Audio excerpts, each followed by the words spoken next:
That's so amazing. Okay, we're going to start in the interest of time. So, for everybody joining in, hi, my name is Suman Roy, and I'm the Executive Director at Meal Exchange. And for our session today in food and politics, we are very fortunate to have the leader of the Green Party of Ontario, Mike Schreiner, and he's also the member of provincial parliament for Guelph. He's the first Green MPP elected to the Ontario legislation in legislature in 2018. The leader of the Ontario Greens for more than a decade, Mike is known at Queen's Park as a champion for climate action, affordable housing, local food, and water initiatives, protecting Ontario's frontline healthcare workers and small businesses. Mike, his wife Sandy, and their two daughters now like to spend their free time hiking, cycling, staying active in their community. And one thing that I'm going to add is I have worked with Mike, I think almost 20 years ago at University of Toronto when Mike was such a huge advocate for local food on the post-secondary campus. So needless to say, Mike has been advocating for good food on campuses for a lot longer than his bio officially says. So Mike, welcome to our conversation. Hey, Stephen, thank you for that really kind introduction. And it's really an honor to join all of you and just to talk about an issue that I've really been passionate about my entire life, food security and ensuring we get healthy, local, sustainably grown food, make sure it's available to everyone in Ontario and especially students. As you commented, I've spent a lot of my career working on food security issues and particularly on university campuses. And I just want to say before we get into the conversation that I'm speaking to you from my constituency office here in Guelph today, which is on the Treaty 3 lands of the Mississaugas of the Credit First Nation. And I just want to reaffirm my commitment to the truth and reconciliation process. And I also want to just really express gratitude for how much I've learned from Indigenous people, how to care for the land and water, the plants and animals, and the people who live here, have lived here for previous generations, and really take that into consideration when I think about the decisions I'm making at Queen's Park, how they affect the next 7 generations. I don't know how many of you know, I grew up on a farm, so my passion around local food really has been a lifelong passion. Started a couple local sustainable food businesses right here in Guelph.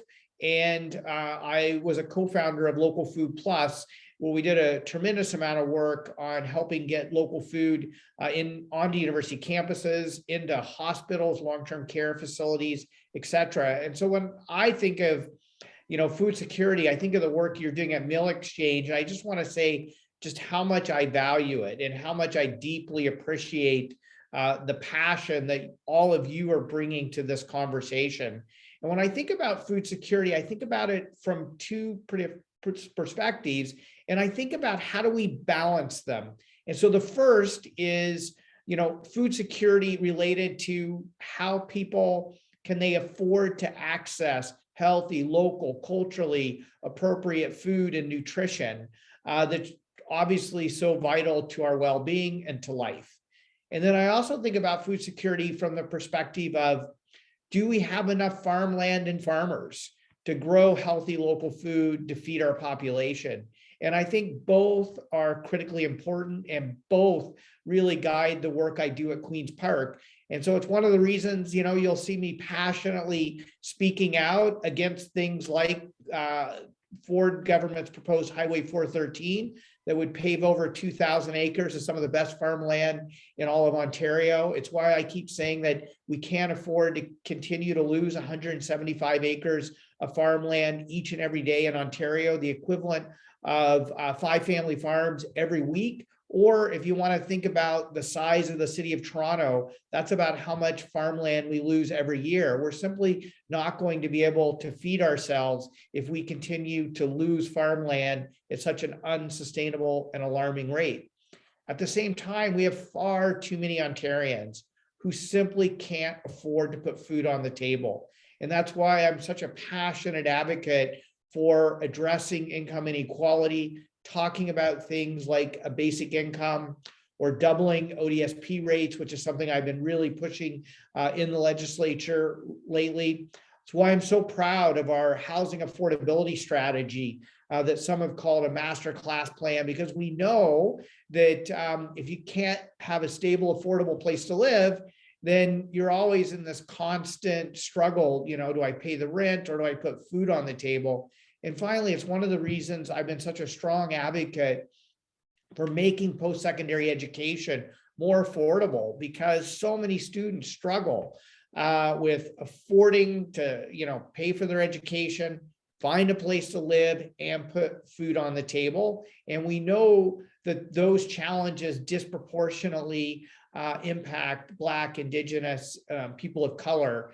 And so we really need to work on ensuring that everyone in Ontario has the adequate income and social supports and stability in their life to be able to afford food, because we can't put all of that on the backs of farmers and farm workers who deserve a fair and livable income themselves. And so I'm very, very excited to be a part of a conversation with you, and I'm really looking forward to answering your questions. That's amazing, Mike. Thank you so much for this great start. I think you hit the hammer in the lot of right nails. I'm going to start with one of the questions, that is, the student food insecurity was already a serious issue prior to the pandemic. You know that, with almost 40% of students in 2016 facing food insecurity, 40%. This number has grown with the pandemic to 56% of the students that we surveyed at the end of last year. This will likely only get worse with the rising food costs and inflation. So as a leader of Ontario Green Party and a sitting MPP, what are your thoughts on addressing this systemic problem through provincial government and policy? Yeah, no, it's a great question. And I want to just back up for a second and say that, a lot of times people say, well, the solution to this is more food banks. And I want to remind people that food banks came in the 1980s, and they were supposed to be a temporary kind of Band-Aid solution to get us through a challenging time. And here we are 40 years later, and, food bank use, sadly and tragically, is going up and up. And we will not solve food insecurity until we solve and alleviate poverty. There is a direct connection between people not having economic security and enough income to live on, and people's struggles to be able to put food on the table. And so in the context of post-secondary education, it's ensuring that, we don't have the highest tuition of any province in Canada, that we have reasonable and fair tuition rates, that we actually work to significantly reduce tuition, while at the same time ensuring our post-secondary educational institutions have the funding they need to continue to deliver quality education and research. We need to ensure housing affordability. We know that the housing affordability crisis is directly impacting food security and people's ability to feed themselves. A lot of people don't realize, or maybe they've forgotten, that the biggest cuts the current provincial government has made has been to OSAP, $750 million in their 2019 budget. That's grown to over $2 billion cumulative since then. We need to reverse the cuts to OSAP to make it more accessible and affordable, especially for lower income students. And we need to shift OSAP from loans to grants. So many young people, are not graduating from post-secondary institutions with huge student debt loads. And so to me, those are the key ways to actually get at the root of the problem. In the meantime, while we're dealing with the immediate crisis around food security, is we need to make sure adequate funding is available to support student-led initiatives around student food security, whether it's on-campus food banks, whether it's providing space for community gardens on campus for people to grow their own food, whether it's food security organizations that create spaces for students to be able to cook their own food and prepare their own food and have opportunities to come together and build community around food. We need to make sure that we have adequate funding so universities can provide food at affordable rates for students, especially local, healthy, and highly nutritious and culturally appropriate foods. So we need to address both the root causes and the immediate needs that so many students face. That's so amazing. We all agree. I think this is great answers. I'm going to pass it on to Kayla. Kayla has a question for you. Sure. Kayla, do you want to introduce yourself and ask the question? Yes, please. Hi, my name is Kayla. My pronouns are she and her. I'm currently with the Canadian Federation of Students Ontario, and I was a student at the University of Guelph and a proud supporter of the food bank there. So my question is, with the ongoing pandemic and the state of the world, we are all beginning to experience the effects of inflation and inflation for food costs. Also, many food services options on campus can be very expensive, but also unhealthy. And now with increased unprecedented prices, food costs will go up. Additionally, many food service workers, many who are also students, are precariously employed and also do not have access to healthy food. So my question is, what can be done by colleges and universities to help address these issues? Yeah, Kayla, that's a great question. And I really, really want to thank you for identifying the precarious and low wage work that so many food workers face. And this is exactly what the point I was trying to make in my opening remarks, that we can't address food insecurity and food affordability on the backs of food and farm workers, who are oftentimes some of the lowest paid and most precariously employed workers in our economy. We have to support both. And that's why we have to address affordability issues and economic security issues. That's exactly why we need to not only reverse the cuts to OSAP, but increase funding for OSAP. So, and shift from loans to grants. That's exactly why we need to start reducing tuition rates to make universities more affordable for everyone.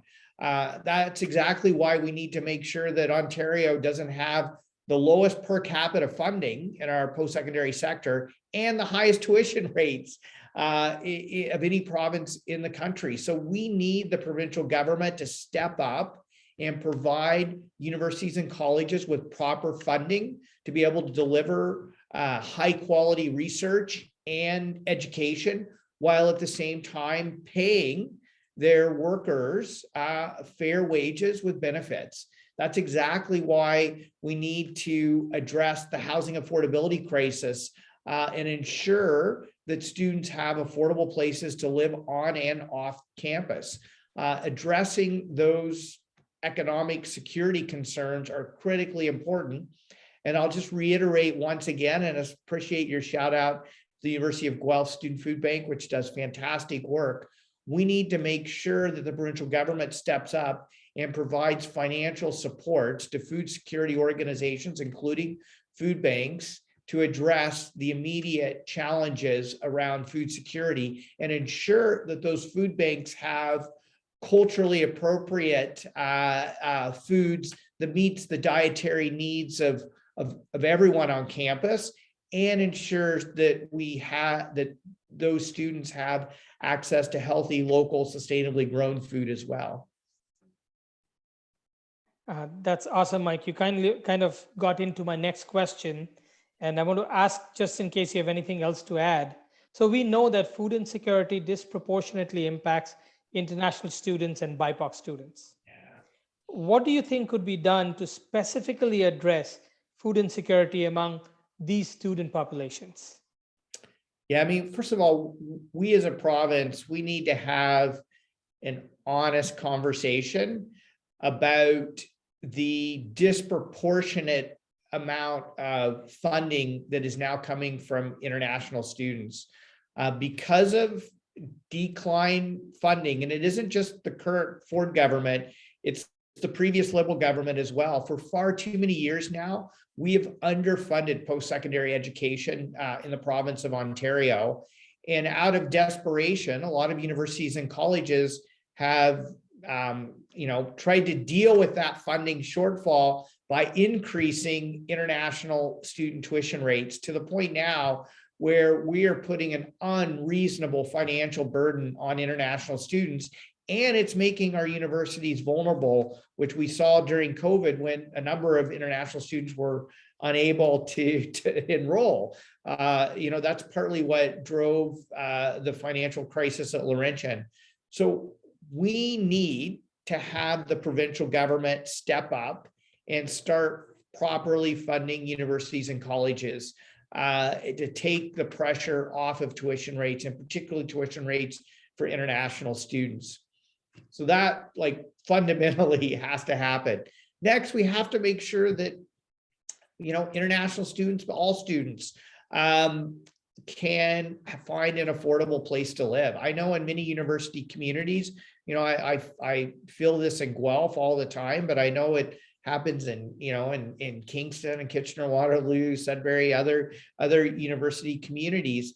The cost of housing is just gone through the roof.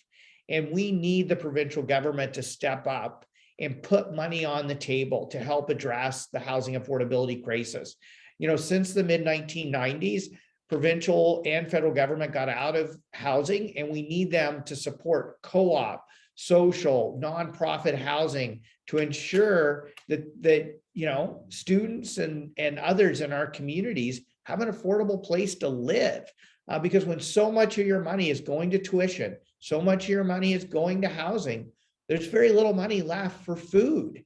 And so we have to address those affordability concerns so people have more money in their pockets to be able to buy food. And then finally, when we provide food on campus, it needs to be affordable, priced appropriately, culturally appropriate foods. We need to make sure we meet the dietary needs of a diverse student population. And we also need to make sure that it's healthy, nutritious, locally and sustainably grown, because we know that there is a direct connection between people's learning abilities, their productivity, and having a healthy diet. That is so true. Thanks, Mike, for that. I'm going to next pass on to Hinal, who is, though she is at the university in Manitoba, but I think the concerns are certainly in every province that we hear. So I'm going to pass it on to Hinal. Hinal, take it over. Hello, thank you. So my name is Hinal, my pronouns is she or her, and I'm Canada's Food Guide Student Ambassador at University of Manitoba, as Suman said. And so far, all your points have been great, and thank you so much for sharing all your ideas of how you're going to address these problems. It's honestly very refreshing to hear that you're going to be considering cultural and dietary patterns with the food bank and housing insecurity and stuff like that. But I was just wondering that what have some of your past experiences been with addressing food insecurity, and how do you intend to integrate these solutions to meet specific needs of the post-secondary students dealing with food insecurity? That's a great question, and I'm going to draw on my experience when I was working with Local Food Plus, which was an organization that really started by helping get local food, local stably grown food into the University of Toronto. But we also did a lot of work with hospitals, long-term care facilities, and other public institutions. And one of the barriers we kept coming up to all the time was cost. We had so many people say, we would love to have more healthy local food available on campus, but we simply don't have the food budget that enables us to do that. And so to me, part of that's driven by the fact that universities, and obviously I'm more familiar with Ontario than Manitoba, but I think you see this across the board at post-secondary institutions across the country. We've seen declining government support. And when those budgets are tight, unfortunately, things like food services are the areas that get cut. And so far too many universities now have really moved away from having their own institutional food procurement and food options available to students. And I think we need to be properly funding food, ensuring that university and college budgets are sufficient, that they can purchase healthy, local, sustainably grown food that's culturally appropriate to meet the diverse needs of a diverse student population, and make it available on campus at affordable prices. And to me, that's just an investment. Sometimes people see that as a cost, but that's an investment in healthier lifestyles, putting less pressure on our healthcare system, better learning outcomes, making sure that our students are the best and the brightest, food security and nutrition, directly relates to your quality of life, your learning outcomes, etc. And so, to me, it's an investment that's well worth making. And if I could just go outside of the university sector for a second, when we were meeting with long-term care homes, they told us, you know what, we can't even imagine, many of them said, we can't even imagine working with you on local sustainable food procurement to bring in healthier food for our residents, because our food budget is under $10 a day for all 3 meals and snacks. Like, can you imagine? Like it's just criminal how little governments and maybe even our society in general has invested in the importance of healthy, locally grown, nutritious, culturally appropriate food. And so I think it's something our society has to make a priority. And so I think that's one reason organizations like Meal Exchange is so important to, raise the level of debate, to push and advocate for healthy food solutions, to ensure that we address food security and make sure everyone, has healthy, local, sustainably grown, culturally appropriate food to eat. And so, I as a political party leader, as an MPP, so excited to work with organizations that are really pushing the envelope to deliver solutions now, and to advocate at the government public policy level to deliver solutions. Like, I've been blown away some of the work that the University of Guelph Food Services is doing. I'm really proud of the work we did with the University of Toronto in helping them change their food, many of the food systems they have in residence, and other universities that we worked with and colleges that we worked with, and working to improve their food systems on campus. But I can tell you from my own experience, having spent a number of years working in this space, we have a long way to go in Canada.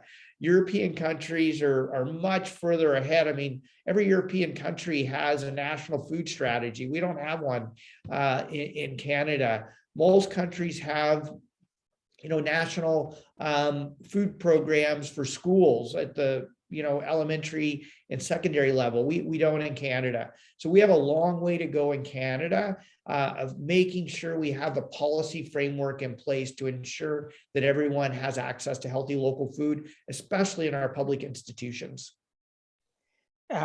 Very well said, Mike. And especially countries like Finland, France, China, they have progressive national food policy for post-secondary students. And sitting in Canada, we don't have that, which is certainly a shame. So that brings me to my next question. Where do you sense an opportunity for improving current policies on student food insecurity? Yeah, I think one of the ones that, as you know, Suman, I've been advocating for a long time, my gosh, it's been almost 20 years ago when I was doing work with Local Food Plus, is to actually have minimum standards for procuring of local, sustainable, healthy, nutritious, culturally appropriate food in all publicly funded institutions. So that obviously would include post-secondary institutions, but also our hospitals, long-term care homes, elementary, secondary schools, to have, like purchasing guidelines and targets that say you have to, purchase X amount of local, sustainable, healthy, nutritious, culturally appropriate food. I think that would start to really drive policy change. And I think it's something that there's an opportunity to possibly get all the parties in the legislature behind, because not only does it address issues around food security and economic insecurity and affordability, but it also provides huge opportunities to support economic development in rural communities, particularly farm communities, to ensure, that we have secure markets for local farmers, to benefit local farmers and farm workers. And so I think it can be a win for our economy. It can be a win for quality of life and health and food security. And it can also be a win for reducing costs to our healthcare system, our criminal justice system, our social service systems, because people will live healthier lives because they have access to healthy food. That's amazing. And in the interest of time, I know we are 1 minute over, but I have That's one okay. last question for you. Is there any plan for a post-secondary food security thing in the Green Party platform for the upcoming election? And if so, what might that look like? Yeah, I'll be really quick because I know we're running out of time, and I could speak for a long time. So we had a number of policies. Many of them I've already articulated in this conversation in our 2018 platform, and we'll be releasing our platform for the upcoming provincial election, which is on June 2nd, and we'll have the details in our platform. But food security is a huge issue for us. We've been calling, even in the legislature prior to the election, for a provincial food strategy, and specifically for food programs in elementary, high school, and post-secondary schools. So the details will absolutely be in our platform. And I'm also going to just say we're going to have a lot of strong policies on the other side of the food security equation as well, that we've already released in our climate strategy around permanently protecting prime farmland in Ontario and protecting our water. Because as you all know, that we can't overemphasize just how important it is to make sure that we address poverty, housing affordability, economic security, so people can afford to access food, and that we address the fact that we got to protect farmland and make sure farmers and farm workers are properly compensated to grow the food that we need. And this is especially going to be critical as we address, the escalating issues around the climate crisis, which will be a direct threat to food security. And so, we have to make sure that we address both sides of that food security equation. That's awesome, Mike. And we know if anybody can do it, it's you. So Thank you. You have certainly the passion. So thank you so much for your time. This is amazing. And I'm sincerely hoping that everybody watching this will certainly look at your platform and make the right decision coming in June at the election. But also I want to mention to everybody that today at 3:45 in the evening, we will be launching our fall winter survey that we did across Canada on food security. We're going to launch that. I will be in CBC here now at 3:45 to discuss the survey results. So please sign in, listen, and let's see what we can do to improve our food security. Thank you once again, Mike, and thank you everybody for joining. Take care. It was a lot of fun. Appreciated the questions. Thank you.